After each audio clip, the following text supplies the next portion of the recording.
Good morning. Good morning. Thank you so much for coming and joining us today for our groundbreaking.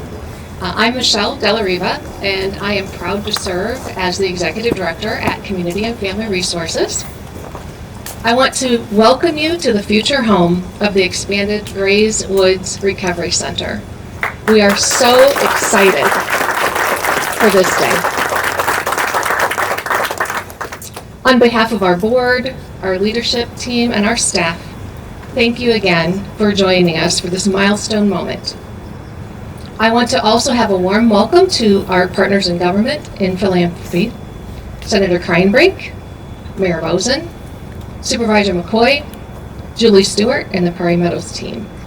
We thank you all for joining us and meeting with us today.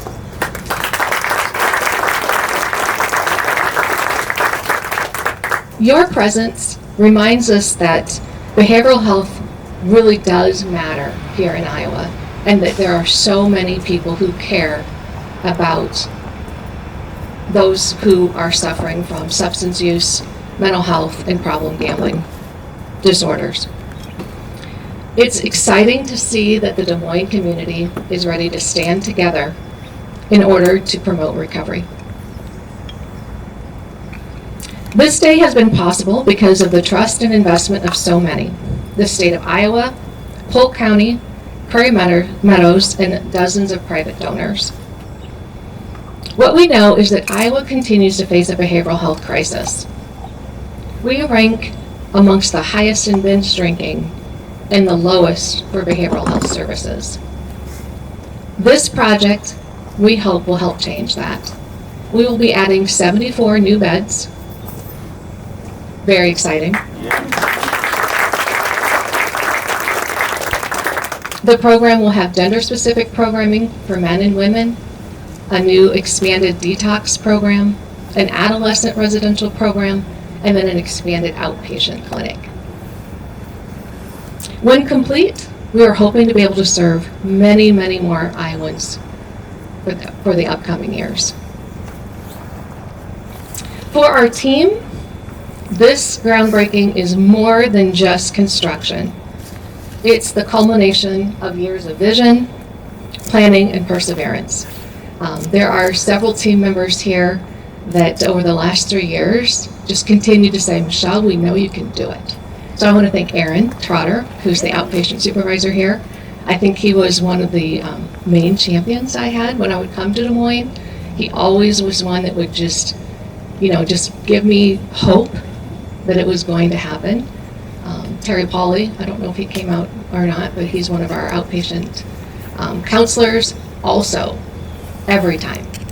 So I just really want to thank them for that support. Our progress and compassion and belief, I think, is really shows that we believe that everyone has a chance to heal. I also want to thank my husband, Tom. I shouldn't forget that. He also puts up with me on a daily basis and has come here to celebrate with us and continued to always tell me, like, it's going to be okay. You're going to make it. So I want to thank you all. I want to thank you all for being part of our journey, for believing in what recovery can look like. And then I also now want to introduce you to Senator Tim Kreinbrink. He also has been the champion. Without him and the help of the governor, this would not be happening today. So thank you, Tim. You're welcome.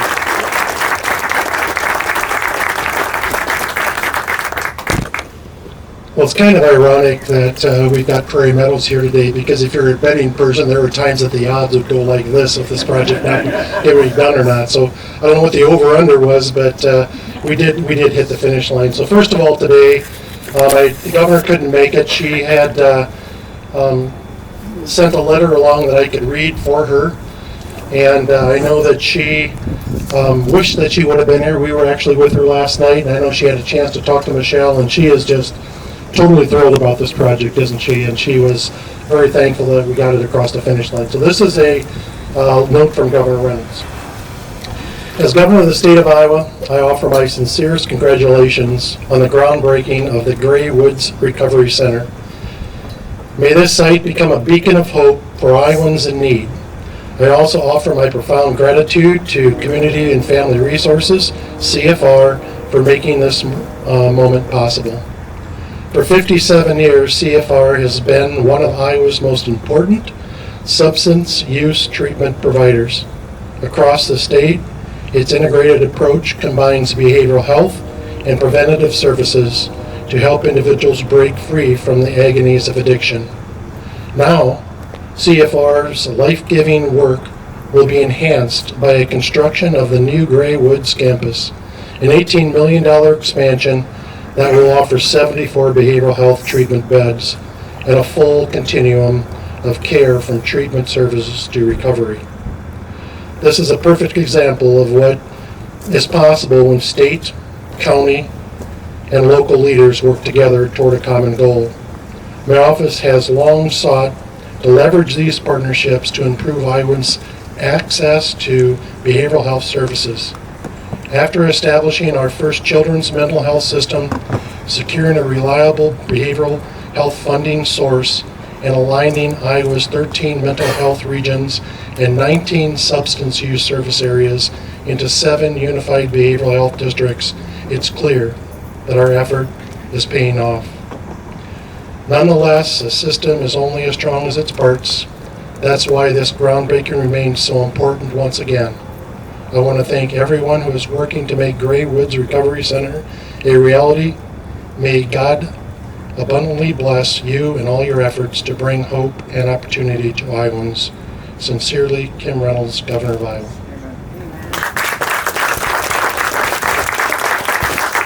So this is where it gets dangerous because she said I could say a few words too. So, but as most of you know, I'm the senator from District 4, and that's in the Fort Dodge area. I've got 4 counties up in that area that I serve.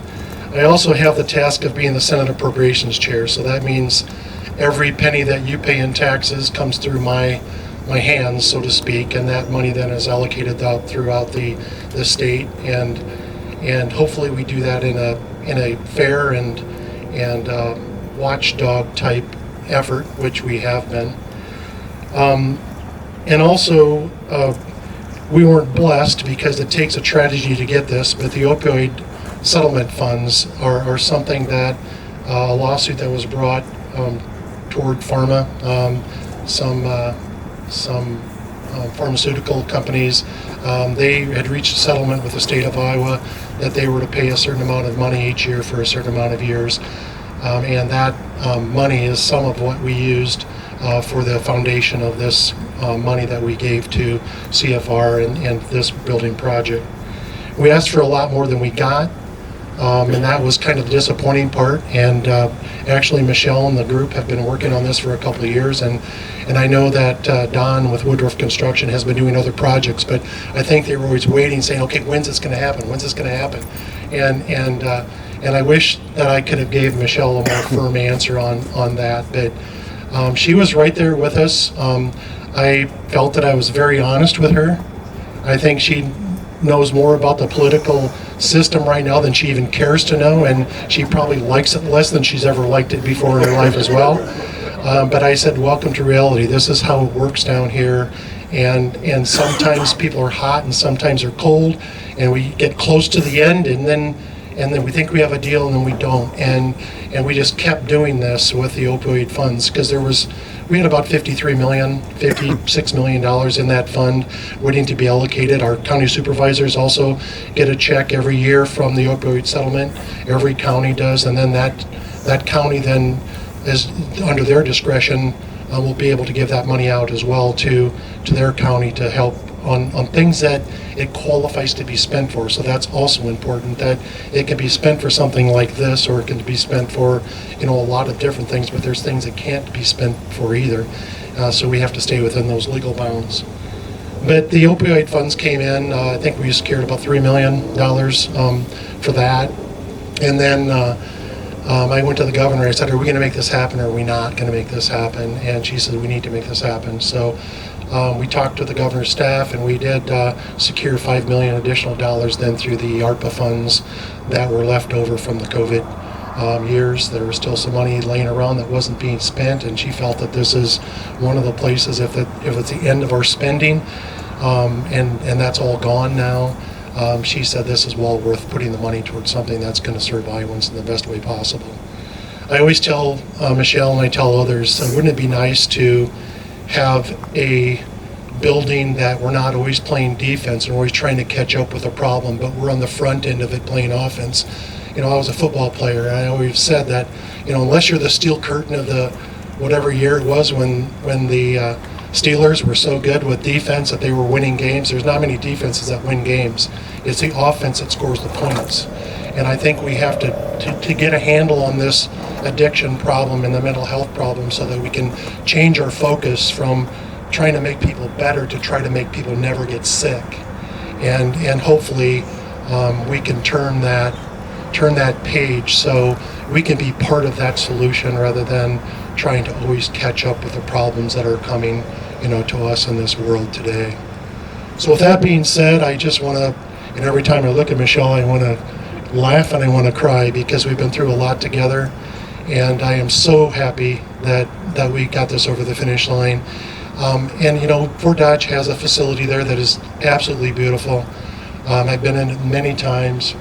They do wonderful yeoman's work there, and they're affecting lives and healing people and actually showing them to Christ in a way that I feel is the way that recovery should happen.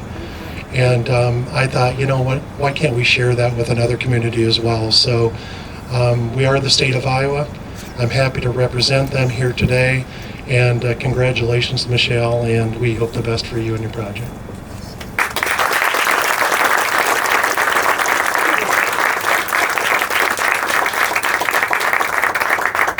And next we'll hear from Mayor Boesen. Thank you so much for joining us today. This is a great day for Des Moines. I mean, I think everybody knows somebody that's faced difficulties with their addiction, mental health, and this gives hope and opportunity. And who would think we're in the city of Des Moines, in the major city, in this wooded area, which is just tranquil in itself. So the designs are amazing, Michelle. I mean, I know that nothing's easy. Everything takes time and money, and patience and perseverance wins out. And this is so needed in our community. We see it every day with people facing difficulties, and we need a lot more of these. And again, we need, you know, prevention is really the critical element. How do we shift that paradigm so we don't have so many people have the issues that they're facing? And this gives people opportunity to have hope and resilience and get the help they need. So thank you for what you've done by bringing this to Des Moines and the vision that we have from your group, and to the state, the county, Prairie Meadows, as we all work together on so many projects like this, and the private donors who see the need. We can't thank you enough.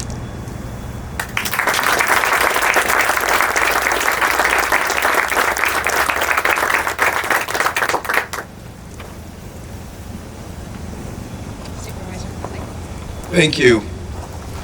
Well, I just wanted to take a moment and congratulate everybody at CFR, including the board and all the folks that have worked behind the scenes for many years to make this project happen. These projects don't just occur, they occur through a lot of blood, sweat, and tears. And Senator Kreinbrink, I know what the appropriations process is in the Iowa legislature, and it takes a lot of patience and it takes a lot of perseverance to put together the types of funds that you've done for this project. Polk County is very proud to have this project in our community. As I talk to individuals in our community, there are more and more people that don't have the resources they need when they have a child or a loved one that needs treatment, and this helps alleviate some of the crisis.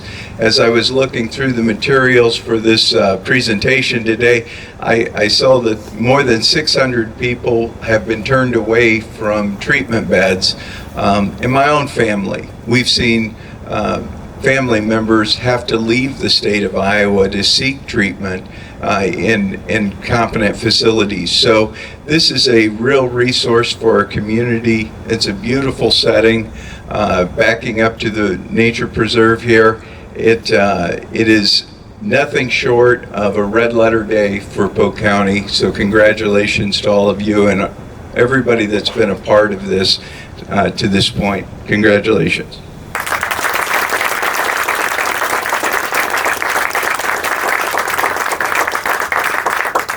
And Julie Stewart from Prairie Meadows, who is one of our donors. Good morning, and thank you for having us here today to celebrate this great project. I can't get over how beautiful this setting is. Prairie Meadows provided a legacy grant in 2024, and this vital funding broadens the reach of critical substance use and mental health treatment services, offering hope and support to individuals and families who rely on them. At Prairie Meadows, building stronger, healthier community is important, and today is a reflection of what's possible when we all work together. Since 1996, Prairie Meadows has provided $2.3 billion in charitable giving and taxes. And I would like to congratulate everyone involved in this project. Your dedication and hard work is impacting many lives and making a big difference. Thank you.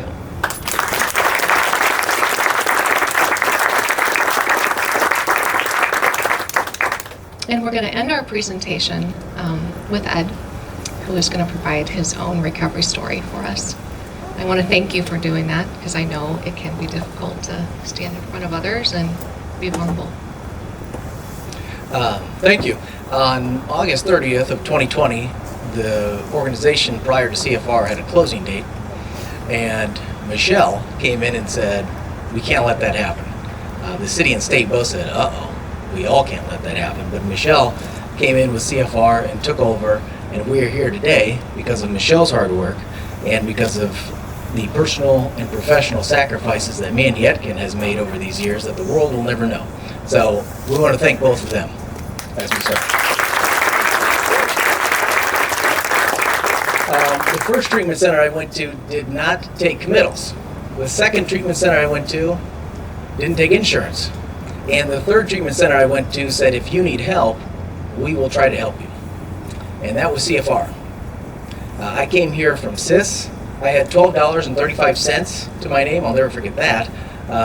And my entire family would not speak to me. I don't blame them. But fast forward a year later, they let me come back and work here.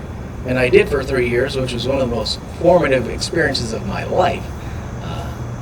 And now I am a community-based licensed mental health therapist. I'm a homeowner. I convinced a woman to marry me. And I have a 21-month-old son who just hit the tantrum phase, so if anyone wants to take him for like a week, honestly, it's totally fine.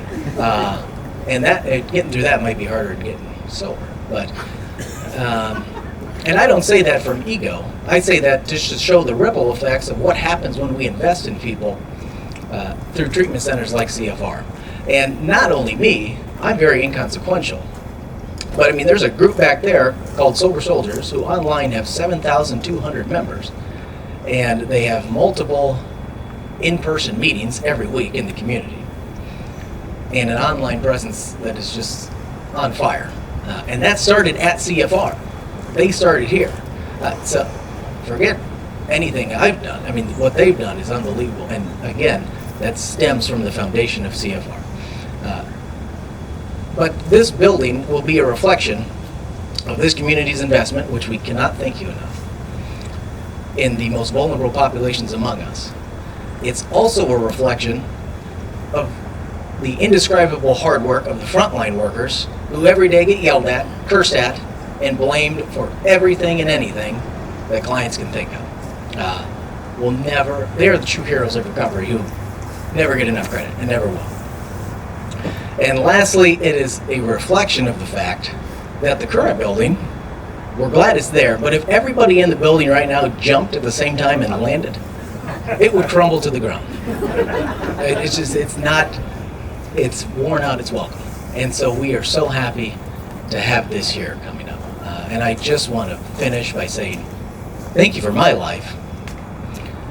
But more importantly, thank you from my parents and the tens of thousands of family members of people who have come through here and the people who will come through here for giving them a chance to have their loved ones back. That is a love and appreciation that words cannot describe. So thank you all for being here. Let's dig up some dirt.